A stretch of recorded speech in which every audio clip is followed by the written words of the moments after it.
Hello friends, एक बार फिर से स्वागत है मेरे चैनल जकी राजपूत पर। आज की जो मूवी आपके लिए लाया हूँ वो बहुत ही यूनिक है क्योंकि इसमें एक्शन और एडवेंचर भरा हुआ है। और ये मूवी एक ज़ॉम्बीज़ मूवी है जो कोई आम ज़ॉम्बीज़ नहीं बल्कि अडोल्फ हिटलर और उसकी पूरी ज़ॉम्बीज़ फौज है जो पूरे 75 साल बाद एक बार फिर से वापस आए हैं इस दुनिया पर राज करने के लिए। इतने खून खराबे के बाद क्या ये अपने मकसद में कामयाब हो पाएंगे, ये देखने के लिए आपको वीडियो को एंड तक देखना होगा।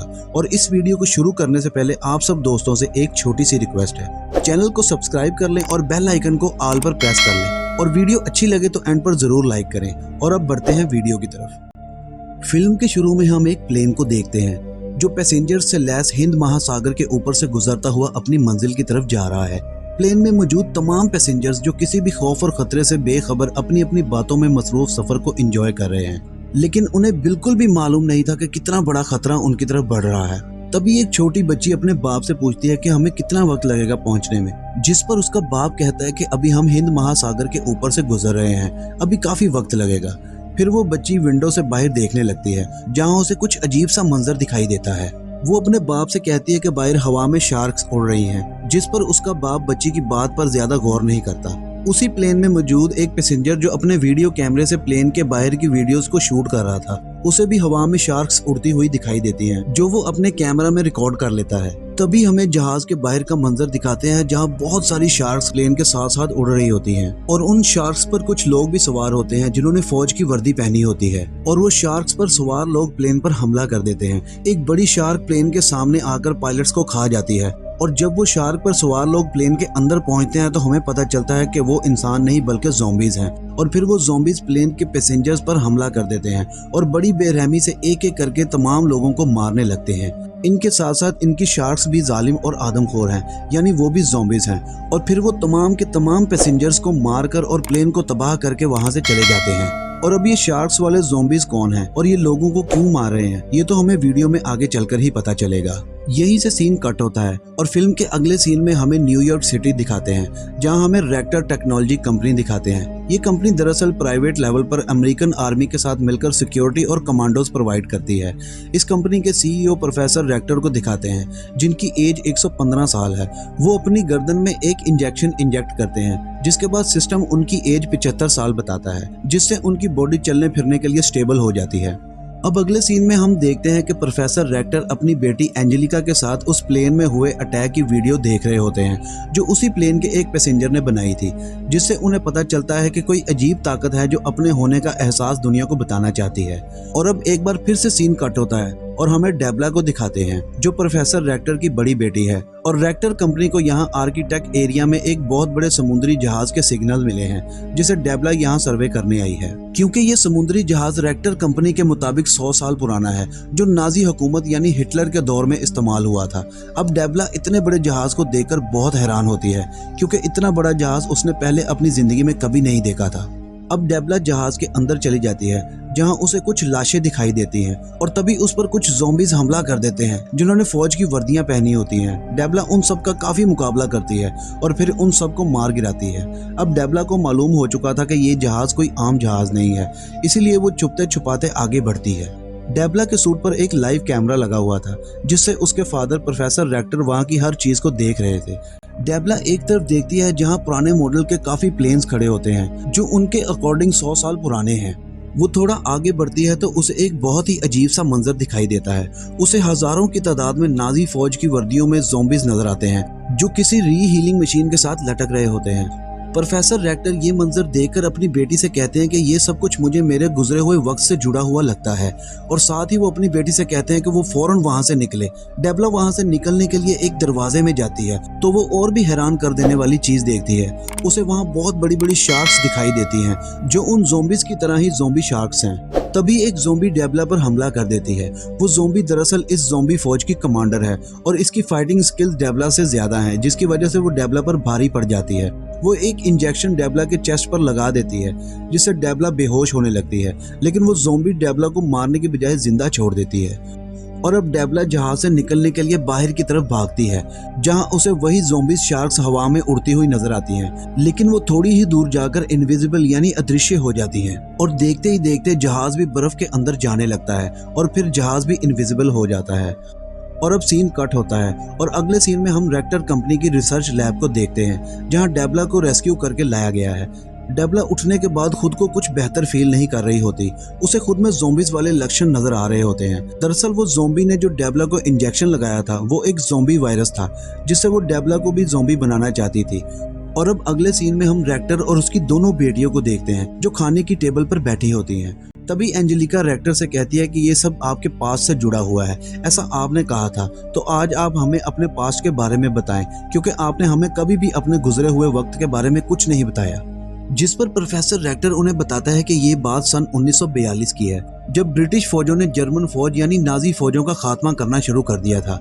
नाजी फौज के इलाके एक एक करके ब्रिटिश फौज के सामने घुटने टेकने पर मजबूर हो गए थे और फिर हिटलर के ऑर्डर पर नाजी फौज के कोर कमांडर हैंस कैम्बलर ने प्रोफेसर रेक्टर को एक ऐसा सीरम बनाने को कहा जो जिंदा लोगों को वहशी और खतरनाक बनाए और लाशों को ज़ोंबीज बनाकर फिर से खड़ा कर दे ताकि वो बिना थके और दर्द का एहसास किए जर्मन को जंग में फतह दिला सके।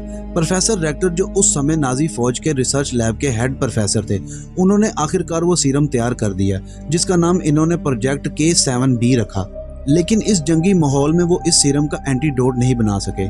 कोर कमांडर हैंस कैम्बलर उस सीरम को इस्तेमाल करने का ऑर्डर दे देता है जिस पर प्रोफेसर रेक्टर उसे ऐसा करने से मना कर देता है क्योंकि इस सीरम का एंटीडोट ना होने की वजह से कुछ अरसे बाद इससे इन्फेक्टेड फौजी और लोग दुनिया के लिए खतरा बन जाएंगे। लेकिन हैंस कैम्बलर को तो बस जंग की जीत से गर्ज था और वो रेक्टर को बगावत करने के जुर्म में गोली मार देता है। रेक्टर खुद को मरता हुआ देखकर वही सीरम खुद को इंजेक्ट कर लेता है। वहाँ ब्रिटिश नाजी फौज पर हमला कर देते हैं जिससे नाजी फौज और कमजोर हो जाती है। फिर रेक्टर ने बताया कि सन 1945 में हिटलर की मौत के बाद जर्मन में हालात बहुत खराब हो गए थे, जिसके बाद नाजी फौज के कोर कमांडर हैंस कैम्बलर और उसकी फौज कहीं गायब हो गई थी और फिर प्रोफेसर रेक्टर अमेरिका आ गए और यहाँ आकर फिर एक अच्छे इंसान की तरह लोगों और इंसानियत की मदद करने के लिए ये कंपनी बनाई। ये बात सुनकर प्रोफेसर रेक्टर की दोनों बेटियां अपने बाप को इस सब का जिम्मेदार ठहराती हैं और कहती हैं कि आपने कुदरत के साथ खिलवाड़ किया है, अब आपको ही इसका कोई हल निकालना होगा। और अब फिल्म के अगले सीन में हम देखते हैं कि ज़ोंबीज नाजी फौज न्यूयॉर्क पर हमला कर देते हैं जिसे बहुत सारे न्यूज़ चैनल ऑनलाइन दिखा रहे होते हैं और इसी अचानक हुए हमले में बहुत सारे लोग मारे जाते हैं। और इसके साथ साथ नाजी ज़ोंबीज फौज लंदन, जापान, कनाडा और चाइना पर भी हमला कर देते हैं और तमाम आसमान में उड़ने वाले प्लेन्स को भी तबाह कर देते हैं, जिसके बाद तमाम फ्लाइट्स को रोक दिया जाता है और हवाई सफ़र को बंद कर दिया जाता है।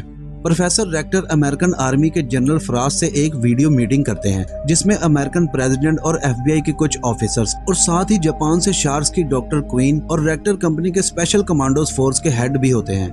डॉक्टर क्वीन उन्हें बताती है कि किसी बड़े जेनेटिक एक्सपेरिमेंट से शार्क के स्किन के टिश्यूज को उल्टा करके उन्हें पानी से बाहर आसमान में जिंदा रहने के लिए तैयार किया गया है और वो अपने ऊपर लगे फ्लाइंग इंजन्स की वजह से जमीन से 4000 तक की बुलंदी पर उड़ सकती हैं। और उस जेनेटिक एक्सपेरिमेंट की वजह से शार्क्स की बॉडी इतनी सख्त हो गई है कि उन पर किसी भी गोली या बारूद का असर नहीं हो सकता, यानी इनको मारना नामुमकिन है। अगर इनको मारना है तो हमें भी इन जैसे राक्षस और हैवान बनाने होंगे जो हमारे कंट्रोल में हो।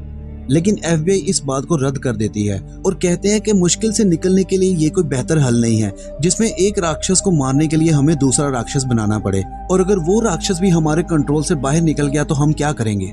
लेकिन अमेरिकन प्रेसिडेंट और आर्मी जनरल फ्रास्ट रेक्टर को ये सब करने की परमिशन दे देते हैं। वहाँ दूसरी तरफ हम देखते हैं कि एयरपोर्ट पर फ्लाइट्स डिले होने की वजह से सब लोग बहुत परेशानी और गुस्से में होते हैं। तभी एक लेडी देखती है कि न्यूयॉर्क जाने वाली फ्लाइट रेडी है, जिसे देखकर वो सब लोग बहुत खुश हो जाते हैं और तमाम न्यूयॉर्क जाने वाले पैसेंजर्स प्लेन में बैठ जाते हैं और अब प्लेन न्यूयॉर्क की तरफ चल पड़ता है। वहाँ दूसरी तरफ रेक्टर के ऑर्डर पर उसकी दोनों बेटियां और रेक्टर कंपनी के स्पेशल कमांडो फोर्स प्लेन में बैठकर उन ज़ोंबीज को मारने के लिए उस न्यूयॉर्क जाने वाली फ्लाइट की तरफ चल पड़ते हैं, क्योंकि उन्हें पता था कि नाजी ज़ोंबीज इस प्लेन पर हमला जरूर करेंगे। यानी अमेरिकन गवर्नमेंट ने उस प्लेन को चारे के तौर पर हवा में उड़ाया है। और अब हम देखते हैं कि नाजी ज़ोंबीज भी हमला करने के लिए प्लेन की तरफ बढ़ते हैं। वहाँ प्लेन में तमाम पैसेंजर्स किसी भी खतरे से बेखबर होते हैं। तभी लोगों को प्लेन के बाहर ज़ोंबीज शार्क्स दिखाई देती हैं, जिसके बाद प्लेन में अफरा तफरी मच जाती है और वो ज़ोंबीज प्लेन पर हमला कर देते हैं। और हर बार की तरह वो इस हमले में भी बहुत ही बेदर्दी से लोगों को मारने लगते हैं। कुछ पैसेंजर्स के तो वो सर ही धड़ से अलग कर देते हैं और अब वो प्लेन पूरी तरह से तबाह हो चुका था, जिसमें आग भी लग गई थी। और जो बचे हुए लोग थे उनमें से कुछ प्लेन से बाहर निकलकर गिर रहे थे और कुछ ज़ोंबीज का शिकार हो रहे थे और प्लेन भी तबाह होकर जमीन की तरफ गिरने लगता है। वहाँ दूसरी तरफ कमांडो फोर्स के प्लेन में एक कमांडो एंजेलिका को एक बॉक्स देता है और कहता है कि ये ज़ॉम्बीज वायरस का एंटीडोट है। रेक्टर को लगा है कि हो सकता है डेबला खुद पर काबू ना पा सके तो उसे ये एंटीडोट दे देना।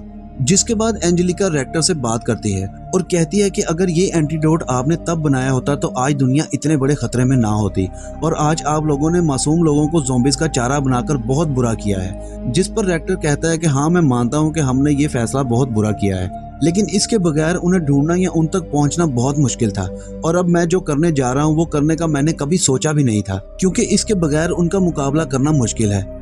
अभी उनमें बातें चल ही रही थी कि नाजी ज़ॉम्बीज उनके प्लेन तक पहुंच जाते हैं और उन पर हमला करने के लिए पूरी तरह तैयार होते हैं कि तभी डेबला ज़ॉम्बी बन जाती है और वो जाकर प्लेन का डोर ओपन कर देती है। जिसके बाद वो ज़ॉम्बीज प्लेन के अंदर आ जाते हैं और प्लेन के अंदर ज़ॉम्बीज उन सब पर हमला कर देते हैं। कमांडो ज़ॉम्बीज का डटकर मुकाबला करते हैं, लेकिन ज़ॉम्बीज के साथ लड़ना उनके लिए इतना आसान नहीं था और बाहर से ज़ॉम्बी शार्क्स भी प्लेन को तबाह करने में लगी हुई थी, यानी ज़ॉम्बीज उन पर पूरी तरह से हावी हो चुके थे। तभी डेबला कमांडो के हेड को गोली मार देती है और बाकी के कमांडो से लड़ने लगती है। ये सब देखकर एंजेलिका वो एंटीडोट निकालकर डेबला की गर्दन में इंजेक्ट कर देती है। वहाँ दूसरी तरफ प्लेन के बाहर अचानक से एक बहुत बड़ी शार्क आ जाती है जो ज़ॉम्बी शार्क से 20 गुना बड़ी होती है। वो उन ज़ॉम्बी शार्क्स को मारने लगती है, जिसके बाद हमें पता चलता है कि रेक्टर ही उस बड़ी शार्क को कंट्रोल कर रहा होता है, यानी उसने कुछ राक्षसों को मारने के लिए राक्षस बना ही डाले और अब रेक्टर बॉम्ब और फायरिंग करके उन तमाम ज़ॉम्बी शार्क्स को मार रहा होता है और वो रेक्टर की बड़ी शार्क दूसरी ज़ॉम्बी शार्क्स को खाने लगती है।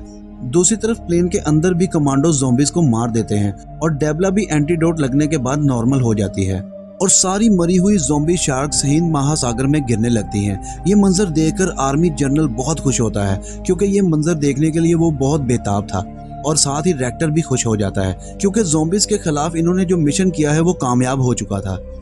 और अब फिल्म के आखिरी सीन में हम वही नाजी जहाज को देखते हैं जिसे हमने फिल्म के शुरू में देखा था, और अगले ही सीन में हम जहाज के अंदर का मंजर देखते हैं जहां नाजी ज़ॉम्बी फौज को उनकी जनरल ऑर्डर दे रही होती है, जिससे हमें पता चलता है कि रेक्टर और उसकी टीम ने कुछ ज़ॉम्बीज और ज़ॉम्बी शार्क्स को मारकर इस जंग को जीता नहीं, बल्कि असली जंग तो अब शुरू होगी, क्योंकि इस जंग में अब दोनों तरफ से राक्षस होंगे।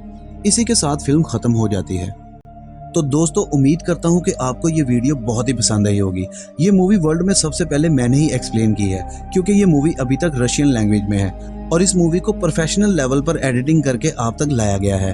अगर आपको वीडियो पसंद आई है तो वीडियो को लाइक जरूर करें और साथ ही साथ चैनल को सब्सक्राइब करके बेल आइकन को भी प्रेस कर लें और अपनी कीमती राय का इजहार हमें कमेंट सेक्शन में जरूर करें। आपको वीडियो कैसी लगी हमें कमेंट करके जरूर बताएं, और अब मिलते हैं एक और ऐसी अच्छी और नई वीडियो में। तब तक के लिए गुड लक।